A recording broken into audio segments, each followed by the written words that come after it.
My name is John Spencer Ellis, and I'm the Entrepreneur Coach. When did you realize that this is what you wanted to do? The first time I realized that business and entrepreneurship and personal development would be my calling, probably the first time was watching a Tony Robbins infomercial late at night, 25, 30 years ago, heck, maybe more. So that always interested me. And then early on, watching what Sir Richard Branson was doing. And then my dad was an entrepreneur as well, and he influenced me quite a bit. Who influenced you most in your life? My dad definitely influenced me because he always had an entrepreneurial spirit. And he always emphasized to me that you're only limited by your willingness to work and your imagination. So my dad definitely was a big influence.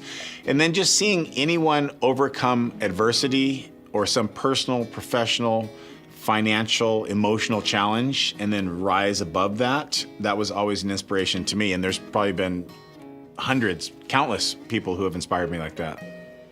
Tell me about your early days and what was it like getting started? I think I had a defining moment when I was in high school. I was always intrigued by all this personal development and striving for more and achieving more. And I was fascinated by Olympic powerlifters and just the Olympics in general. But then big businesses and big buildings and all these different things. It always inspired me. But I remember one thing in high school, and then looking back on it now, it's fascinating. In the senior yearbook, they had you write basically a note to yourself what you thought you would be doing 10 years in the future or with the rest of your life. And I said certain things at that time, and then looking back on it now, I'm doing those things that I said I would do when we wrote it in the senior year yearbook, which was probably, a third of the way through the senior year. So it's pretty interesting to see how when you make a declaration like that, how it can actually come true. So what kind of dedication has it taken to become who you are today? Dedication is critical. Critical. I think in dedication to me is persistence and consistency over time. I'm sure Webster's has a different definition, but when you're dedicated, it's not what you do, it's who you are. Because like when someone says, I'm going to do this, or I'm going to do that, or I'm going to try this or that, it's something that's external or possibly temporary.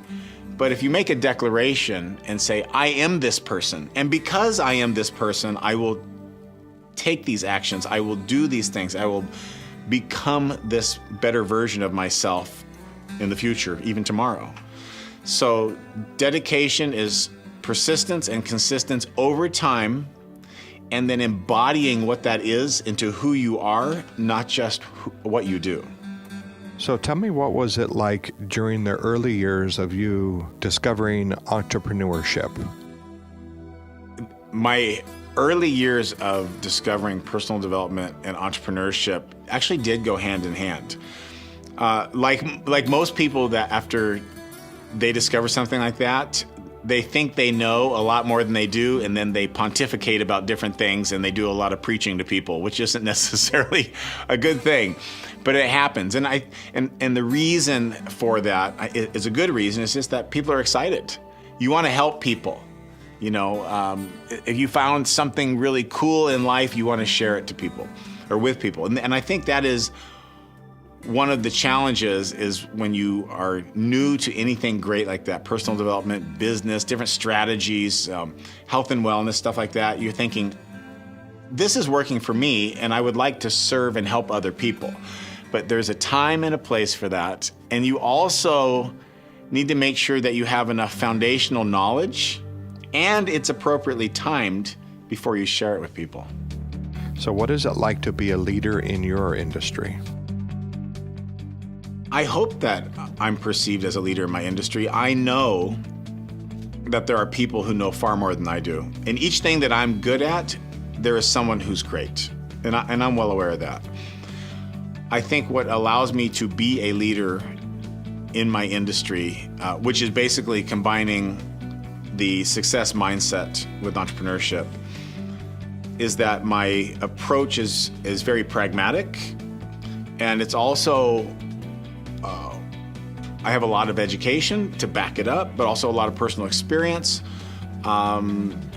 And I always emphasize the people's personal goals, values, ambitions, support system, and things like that in their use of the strategies I teach. That's really important. You don't want to just say, it worked for me just like this, do this. Everyone's a little bit different.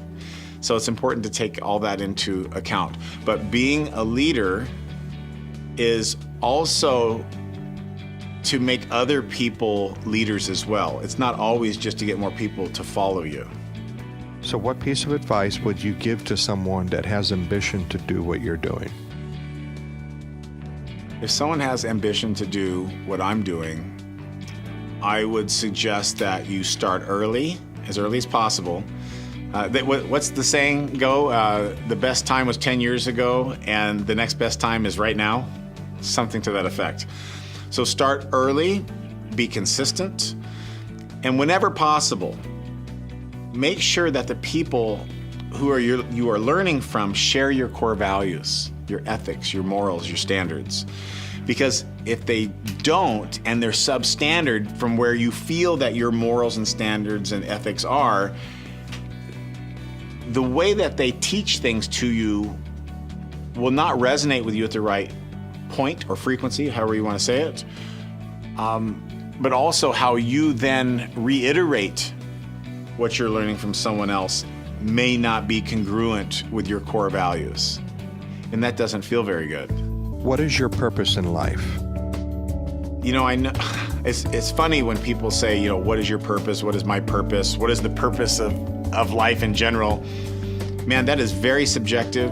It's very hard to understand. Some people feel they have a spiritual calling. Some people feel it at a cellular level. And some people feel they never find out what it is.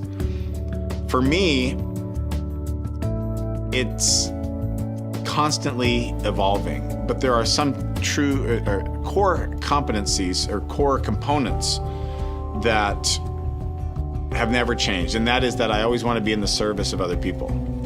If I have to do something that compromises my ethics, my morals, my standards, I can't do it. I would just feel icky, and I don't want to be a part of that. But as long as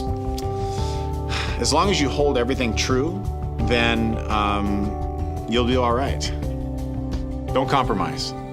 So is there a favorite quote or saying that you have that you always revert back to?